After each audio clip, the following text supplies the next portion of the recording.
इस वीडियो में हम NAS का अभ्यास प्रश्न पत्र सॉल्व कर रहे हैं, जिसमें हम चैप्टर 3 निर्देशांक ज्यामिति को सॉल्व करेंगे। निर्देशांक ज्यामिति हमारे दैनिक जीवन में बहुत ही उपयोगी है। किस तरीके से है, जैसे हम गूगल मैप का प्रयोग करते हैं तो उसी में हम निर्देशांक ज्यामिति का प्रयोग कर रहे होते हैं। बात करें हम किसी भी मिसाइल को लॉन्च करने का या फिर चंद्रयान को चंद्रमा पर पहुंचाया है तो उसमें भी निर्देशांक भरे गए हैं, उसी के थ्रू वो कार्य कर रहा है। अगर हम बात करें जो एक फ्रांसीसी वैज्ञानिक थे रेने देकार्ते, तो रेने देकार्ते ने क्या किया, वह अपने बिस्तर पे लेटे लेटे उस तल में एक बिंदु का पता लगाने के लिए इस विधि का प्रयोग किया और धीरे धीरे ये निर्देशांक ज्यामिति का यहाँ से प्रारंभ हो गया। इनका अगर जीवन काल की बात करें तो 1596 से लेकर 1650 तक इनका जीवन काल समय काल रहा। अब जब हम बात करते हैं तो यहाँ पे अक्ष आएंगे। एक तो ये सीधी रेखा होगी, खड़ी रेखा बोलते हैं, जैसे हम ऊर्ध्वाधर रेखा भी कह सकते हैं। अगर हम संख्या रेखा की बात करें तो इस तरीके से लेटी हुई रेखा होती है, जैसे हम क्षैतिज रेखा कहते हैं। इसके मध्य में देखें तो 0 होता है, और जो 0 से बड़े होते हैं वो धनात्मक संख्याएं होती हैं, और जो 0 से छोटी होती हैं वो ऋणात्मक संख्याएं होती हैं। अगर इसी को मैं 90 डिग्री घुमा दूं तो ये इस तरीके से दिखने लगेगी, और मध्य में इसके क्या होगा 0, और 0 के ऊपर क्या होगा प्लस की संख्याएं होंगी, धनात्मक संख्याएं होंगी, और 0 से नीचे की तरफ देखेंगे तो ये ऋणात्मक संख्याएं होंगी। अब इन दोनों का मैं मिलान बिंदु देखूं तो एक मिलान बिंदु क्या आ रहा है, 0 आ रहा है, और यहाँ पे भी क्या है 0। अगर मैं इस रेखा को उठाकर इस रेखा के ऊपर रख दूं तो क्या होगा, इस रेखा को इसके ऊपर रखूंगा तो 0 से 0 कनेक्ट होगा, तो इस तरीके से ये मिल जाएगा। और यहाँ का जो मिलान बिंदु होगा इसे हम मूल बिंदु कहेंगे, जिसके निर्देशांक 0,0 होंगे। इधर हम देखें तो धनात्मक संख्याएं होंगी और ऊपर भी धनात्मक संख्याएं होंगी।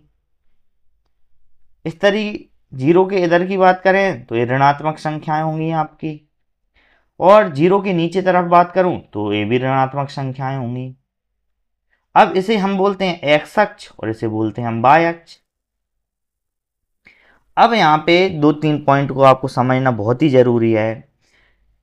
जो x का मान है और जो y का मान है, हमेशा पहले x का मान आता है और दूसरा y का मान आता है, और इसे हम भुज कहते हैं और दूसरे को हम कोटि कहते हैं। ये नाम याद रखेंगे, जो x का मान होता है उसे हम भुज कहते हैं और जो y का मान होता है उसे हम कोटि कहते हैं। तो x और y को आप यहाँ पे बिल्कुल याद रखेंगे, लेकिन x अक्ष से दूरी बोलें तो क्या कहलाएगी, x अक्ष से दूरी आपकी y निर्देशांक कहलाएगा। इसको याद रखेंगे। और y निर्देशांक को हम देखें तो हम कोटि कहते हैं। क्या कहते हैं, कोटि कहते हैं। अभी इस पॉइंट को ध्यान से क्यों समझने की जरूरत है, क्योंकि बच्चे बहुत ही कंफ्यूज हो जाते हैं भुज और कोटि में, कि सर x को तो हमने भुज कह दिया और y को कोटि कह दिया, लेकिन x अक्ष से दूरी y निर्देशांक या फिर कोटि क्यों कह रहे हैं। हम देखें ये आपका x अक्ष है, x अक्ष से दूरी देखें तो x अक्ष से दूरी ऊपर की तरफ ली जाएगी या फिर नीचे की तरफ ली जाएगी।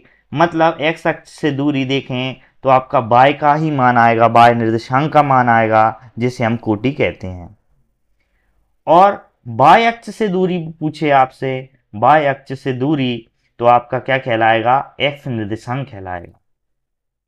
और x निर्देशांक की बात करें तो x निर्देशांक को हम क्या कहते हैं, भुज कहते हैं। तो दोनों प्रश्न अलग हैं।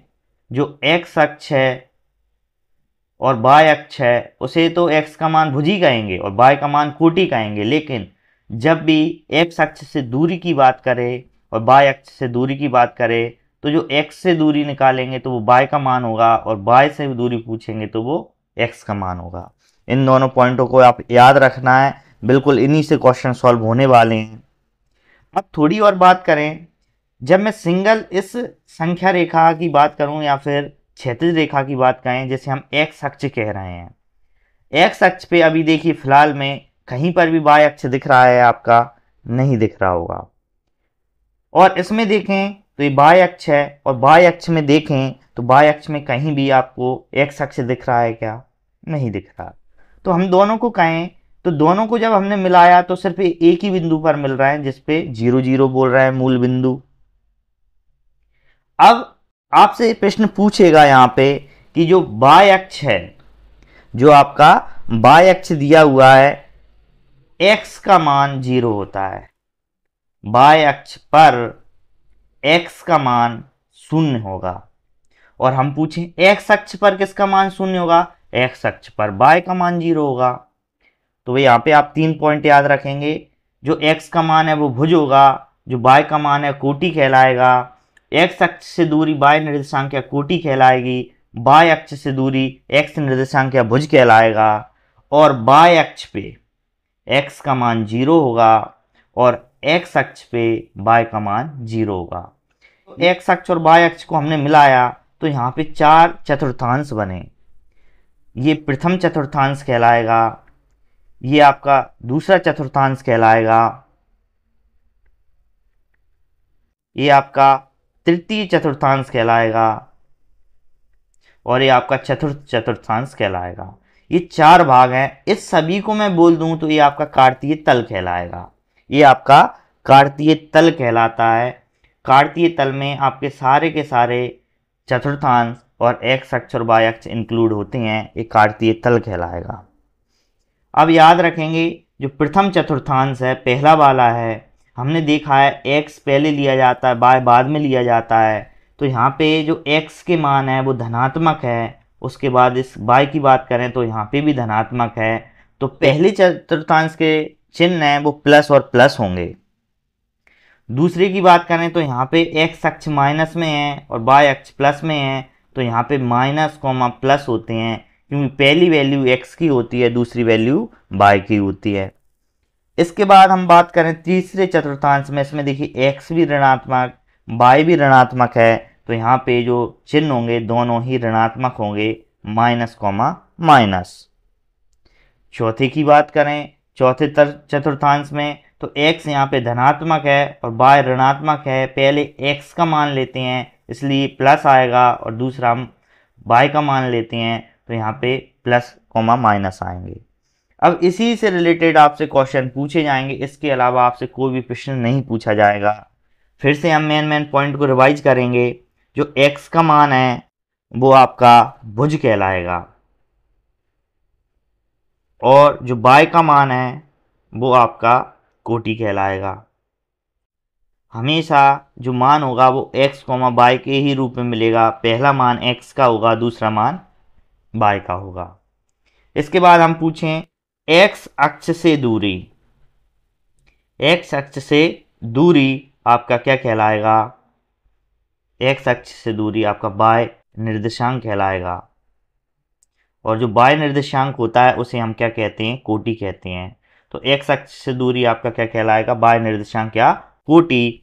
और y अक्ष से दूरी पूछे आपसे, y अक्ष से दूरी, तो ये कहलाएगा आपका x निर्देशांक। और x निर्देशांक को हमने देखा है अभी, क्या कहते हैं? तो इसे हम कहते हैं भुज। तीसरा पॉइंट देखें, x अक्ष पर सदैव y का मान क्या रहेगा? 0 रहेगा, और y अक्ष पर सदैव x का मान क्या होगा? 0 होगा। मूल बिंदु के निर्देशांक पूछे तो मूल बिंदु 0,0 होता है। 4 चतुर्थांश हैं, चारों चतुर्थांश के चिन्ह याद होने चाहिए। पहला प्लस प्लस आता है क्योंकि यहाँ पे x प्लस में है और y भी प्लस में है। अब यहाँ पे x ऋणात्मक है, y धनात्मक है, तो माइनस कॉमा प्लस आएगा। और तीसरे चतुर्थांश में माइनस कॉमा माइनस आएगा, और चौथे चतुर्थांश में देखें तो ये प्लस कॉमा माइनस आएगा। एक पॉइंट यहाँ पे लांबिक दूरी और पूछता है, तो लांबिक दूरी क्या होता है उसे भी समझ लेते हैं। जैसे ये आपका निर्देशांक है या फिर कार्तीय तल है, तो कार्तीय तल पे इसमें मैं x अक्ष की लांबिक दूरी पूछूं तो लांबिक मतलब क्या होता है? जो लंब की तरह हो, जो 90 डिग्री बनाए, एक्स अक्ष पे। तो एक्स अक्ष पर 90 डिग्री बनाएगी, या फिर इधर से बना सकती है या फिर नीचे की तरफ से बना सकती है। तो जब भी आपसे लांबिक दूरी पूछे, एक्स अक्ष से लांबिक दूरी हमेशा बाय का मान होगा, बाय का मान आएगा जब भी लांबिक दूरी पूछे। और बाय अक्ष से लांबिक दूरी पूछे तो याद रखना हमेशा ये आपका एक्स का मान आएगा। अब जैसे क्वेश्चन पूछेगा उसके हिसाब से हम इन क्वेश्चनों को सॉल्व करेंगे। तो चलिए स्टार्ट करते हैं अभ्यास प्रश्नावली, प्रश्न क्रमांक 1 से लेकर 20 तक किस तरह सॉल्व करेंगे। क्वेश्चन नंबर पहला, बिंदु -3,5 स्थित है। तो ये क्वेश्चन आपसे पूछ रहा है कि किस चतुर्थांश में स्थित है। तो बिंदु दिया है -3,5। पहला मान x का होता है, दूसरा मान y का होता है, और यहाँ पे x ऋणात्मक है और y धनात्मक है, तो इसके चिन्ह आए माइनस कॉमा प्लस। तो हमने जो चतुर्थांश देखे उसमें पहली प्लस प्लस की वैल्यू, दूसरी माइनस प्लस की वैल्यू, तीसरे में माइनस माइनस होता है, और चौथे में देखें तो प्लस माइनस होता है। तो ये देखिए माइनस और प्लस किस चतुर्थांश में स्थित है, तो ये दूसरे चतुर्थांश में स्थित है। तो इसका ऑप्शन नंबर बी करेक्ट हो जाएगा। प्रश्न क्रमांक दूसरा क्या दिया हुआ है आपको, द्वितीय चतुर्थांश में स्थित किसी बिंदु के भुज और कोटि के चिन्ह क्रमशः होते हैं।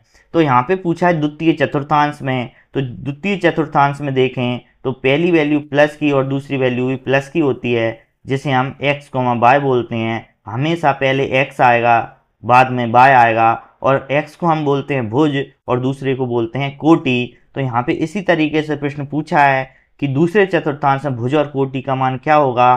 तो हम देखें यहाँ पे x ऋणात्मक होता है तो ये माइनस आएगा, y धनात्मक होता है तो ये प्लस आएगा। तो ये भुज क्या होता है, माइनस में होता है, और कोटि क्या होती है, प्लस में होती है। तो जो ऑप्शन नंबर आपका कौन सा हो जाएगा, सी।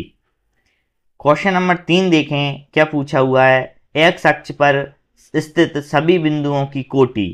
तो हम देखें पहला मान भुज का होता है और दूसरा मान कोटि होता है, तो जिसे x, y बोलते हैं। और प्रश्न क्या पूछा है, एक्स अक्ष पर, और हमने ये पॉइंट लिखे हैं एक्स अक्ष पर सदैव y का मान 0 होगा। कहने का अर्थ है कि कोटि हमेशा क्या होगी, 0 होगी। तो इसमें ऑप्शन नंबर ए करेक्ट हो जाएगा, 0। प्रश्न क्रमांक 4, यदि किसी बिंदु का y निर्देशांक 0 है, तो y निर्देशांक 0 है तो वह बिंदु सदैव स्थित होगा। तो पहला x का मान होता है और दूसरा y का होता है। यहाँ पे बोला है कि y का निर्देशांक 0 है, मतलब यहाँ का मान क्या है, 0 है, और x का मान नहीं बताया। तो हम जानते हैं x अक्ष पर y का मान सदैव 0 होता है। क्रमांक 5 क्या बोल रहा है, यदि किसी बिंदु P की x अक्ष से लांबिक दूरी 5 मात्रक हो तथा इस लंब का पाद x अक्ष की ऋणात्मक दिशा पर स्थित हो, तो बिंदु का मान क्या क्या हो सकता है। अब देखें हम, तो यहाँ पे लांबिक दूरी पूछी गई है, तो हम बना लेते हैं निर्देशांक। ये आपका x अक्ष है, ये y अक्ष है। यहाँ पे क्या बोला है इन्होंने कि जो P का मान है वो x अक्ष से लांबिक दूरी है, तो x अक्ष ये है। और हमने ये भी पॉइंट समझा है कि लांबिक दूरी आपकी x अक्ष पे पूछा जाए तो y का मान होता है। और एक क्या बोला है इन्होंने साथ साथ में, x अक्ष की ऋणात्मक दिशा पर स्थित है, तो यहां से यहां तक की तो ये धनात्मक दिशा, धनात्मक है, और यहां से यहां तक अनंत तक की दिशा क्या रहती है, आपकी ऋणात्मक रहती है। तो इसी दिशा पर आपसे क्वेश्चन पूछा है कि ऋणात्मक दिशा पर x अक्ष का मान बताना है। लांबिक दूरी कितनी है, 5 मात्रक। तो लांबिक दूरी इस पर लंब बनना चाहिए, मतलब 90 डिग्री बनना चाहिए। तो मान लीजिए इसके निर्देशांक 1, 2, 3, 4, 5, 6, 7 इस तरीके से हैं। अब x अक्ष से लांबिक दूरी कितनी है, 5 मात्रक, मतलब यहाँ पे y का मान हो सकता है। यहाँ पे मान लीजिए 1, 2, 3, 4, 5, ये 5 है, तो ये 1,5 भी हो सकता है, 2,5 भी हो सकता है, 3,5 भी हो सकता है, 4,5 भी हो सकता है। क्यों, क्योंकि हमेशा पहले x आता है फिर क्या आता है आपका y, और यहाँ पे लांबिक दूरी 5 ही रहनी है। ये भी 5, ये भी 5, ये भी क्या रहेगी, 5। लेकिन यहाँ पे दूरी पूछा है आपसे, तो दूरी नीचे की तरफ भी हो सकती है, क्योंकि यहाँ पे आपके ऋणात्मक संख्याएं आती हैं। तो जब ऋणात्मक संख्याएं आएंगी तो ये बाह्य अक्ष ही कहलाएगा। तो यहाँ से लांबिक दूरी इधर भी आ सकती है, तो ये 90 डिग्री, यहाँ पे भी 90 डिग्री, इस तरीके से हर पॉइंट पे 90 डिग्री बनाएगा। और इन्होंने बोला है कि 5 मात्रक ही है दूरी। अब 5 मात्रक ऊपर की तरफ और 5 मात्रक नीचे की तरफ। तो इसमें जो ऑप्शन देखें ए, बी, सी और डी, तो ये चारों ऑप्शन आपके गलत दिए हुए हैं। इसका ऑप्शन नंबर डी सही हो सकता है। बाय के जो निर्देशांक हैं वो प्लस के 5 हो सकते हैं और ऋण के 5 भी हो सकते हैं, तभी इस क्वेश्चन के आंसर सही होंगे। तो ऑप्शन नंबर डी को आप करेक्ट कर लीजिए। बाय निर्देशांक 5 और -5 हो सकता है। प्रश्न क्रमांक 6 क्या बोल रहा है? बिंदु 1, -1, 2, -2, 4, -5, 3, -4 स्थित हैं। तो यहाँ पे आपको जब भी चतुर्थांश की बात करें तो आप चिन्ह देखिए, पहला प्लस का है और दूसरा माइनस का है, और सभी में पहला प्लस और दूसरा किसका है? माइनस का है। तो आप जानते हैं प्लस माइनस ये आपके चतुर्थ चतुर्थांश में स्थित होते हैं। ये प्लस प्लस, ये माइनस प्लस, ये माइनस माइनस, और यहाँ पे आता है प्लस माइनस। तो इसका ऑप्शन नंबर आपका कौन सा सही हो जाएगा? सी, जिसे बोलते हैं चतुर्थ चतुर्थांश। क्रमांक 7, एक्स अक्ष से बिंदु P 3, -4 की लांबिक दूरी पूछी है। अब लांबिक दूरी आपसे पूछी हुई है तो मैंने आपसे बोला है कि जब भी कोई पॉइंट दिया हो, जैसे यहाँ पे 3, -4 दिया है, किस अक्ष से पूछ रहा है? एक्स अक्ष से पूछ रहा है। तो लांबिक दूरी हमेशा उल्टा रहता है, एक्स अक्ष पे हमेशा बाय का मान आएगा जो कि -4 है। अब ऑप्शन देखें तो -4 कहीं पे नहीं है। जब भी हम दूरी की बात करते हैं तो दूरी हमेशा धनात्मक होता है, इसमें कभी भी ऋणात्मक दूरी नहीं आती, इसलिए इसे हम धनात्मक बोलते हैं। तो जब भी आपसे दूरी पूछेगा तो आपको धनात्मक ही बताना है। तो इसका ऑप्शन नंबर बी करेक्ट हो जाएगा, 4। प्रश्न क्रमांक 8 देखते हैं। वह बिंदु जो बाह्य अक्ष की ऋणात्मक दिशा में बाह्य अक्ष पर 5 मात्रक की दूरी स्थित है होगा। यहाँ पे पॉइंट दिया है बाह्य अक्ष की ऋणात्मक दिशा, तो हम ग्राफ बनाएं तो ये आपका एक्स अक्ष, ये आपका बाह्य अक्ष, ये आपका बाह्य का ऋणात्मक और ये आपका एक्स का ऋणात्मक। इन्होंने बोला है कि बाह्य की ऋणात्मक दिशा में है। अब बाह्य अक्ष पर 5 मात्रक की दूरी बताया है, तो बाह्य अक्ष पे एक्स का मान क्या होगा? 0 होगा। तो एक्स बाय ही होते हैं निर्देशांक, पहला भुज रहता है दूसरा कोटि, तो भुज का मान तो 0 होगा। और बाय का क्या बोला है इन्होंने? ऋणात्मक दिशा में, तो बाय 5 होगा, लेकिन ऋण की दिशा में तो -5 आएगा। तो 0, -5, जो कि ऑप्शन नंबर सी करेक्ट हो जाएगा। क्रमांक 9 देखिए। किसी बिंदु की कोटि ऋणात्मक होती है। कोटि किसे कहते हैं? जो आपका बाय का मान होता है, एक्स भुज कहलाता है, बाय कोटि। और हमने जब ग्राफ में देखें तो यहाँ पे जो कोटि होती है उसका मान बताना है, तो यहाँ पे तो प्लस प्लस होता है। इसमें देखें तो ये माइनस प्लस होता है और यहाँ पे माइनस माइनस, और नेक्स्ट जो चौथा चतुर्थांश है इसमें आपका प्लस माइनस होता है। इसमें पूछा है कि कोटि ऋणात्मक होती है, मतलब बाय कहाँ कहाँ ऋणात्मक होता है, तो ये तीसरे में और चौथे में होता है, तो थर्ड और फोर्थ चतुर्थांश। प्रश्न क्रमांक 10, ऐसे चतुर्थांश जिसमें भुज और कोटि के चिन्ह विपरीत हों। और भुज और कोटि मतलब एक्स और बाय, ये प्लस का हो तो ये माइनस का, ये माइनस का हो तो ये प्लस का। तो ऐसे निर्देशांक कौन से हैं? तो पहले में प्लस प्लस आता है और तीसरे में माइनस माइनस आता है।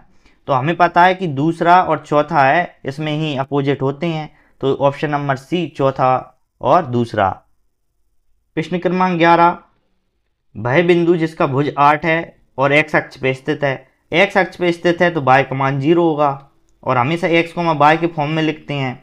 यहाँ पे बोझा भुज कितना है? भुज 8 है और एक्स अक्ष पे स्थित होगा तो बाय का मान 0 होगा, तो 8,0, जो कि ऑप्शन नंबर ए है। प्रश्न क्रमांक 12, बिंदु दिए हुए हैं P 0,0, Q 5,0, R 5,4 और S 0,4 को आलेखित किया जाता है, तो PQ, QR, RS और PS को मिलाने पर प्राप्त आकृति होगी। अब यहाँ पे आप चित्र बनाएं, प्रश्न क्रमांक 12 का मतलब ग्राफ बनाएं, तो किस तरीके से बनेगा? ये आपका बाय अक्ष, ये आपका एक्स अक्ष। अब यहाँ पे दिया है 0,0, 0,0 मूल बिंदु होगा, ये P आ गया आपका। उसकी बात करें तो x का मान कितना दिया है? 5, और फिर दिया है 0। x अक्ष पर 5, बाय का मान सदैव 0 होना है, तो यहाँ पे q दिया है, ये 5 दिया है, 5,0। तो यहाँ से यहाँ तक की दूरी कितनी हो गई आपकी 5। अब ऊपर की तरफ जाएं तो फिर क्या बोला है, r दिया है 5,4, मतलब x का मान 5 है और y का मान 4 है। तो यहाँ पे 1 2 3 और ये 4 करें तो यहाँ पे आपका कोई पॉइंट आएगा, 5 तो यहीं पे रहेगा, 5,4 ये हो जाएगा, ये आपका r आ गया। उसके बाद हम देखें तो s का मान 0,4, हमेशा 0 मान दिया है किसका, x का, तो y अक्ष पे स्थित होगा, तो यहाँ पे 4 आ गया। तो 0,4 ये s का मान होगा। इनको मिलाएं तो कौन सा चित्र बनेगा, तो यहाँ से यहाँ तक की 5 है तो ये भी कितनी दी है, 5 ही दी है। और r से s का मान देखें तो यहाँ से जो दूरी है y की 4 है, तो इधर भी कितनी होगी 4, तो एक आयत बना यहाँ पे। तो ऑप्शन नंबर सी आपका करेक्ट हो जाएगा, आयत। प्रश्न क्रमांक 13 देखते हैं। यहाँ पे बिंदु दिए हुए हैं O -2,2, A 4,-5, B 2,-2 और C -3,-2 और D -5,5 का आलेखित किया जाता है तो चौथे चतुर्थांश में स्थित बिंदु। तो यहाँ पे आपको ग्राफ बनाने की बिल्कुल ज़रूरत नहीं है, चिन्ह देखिए।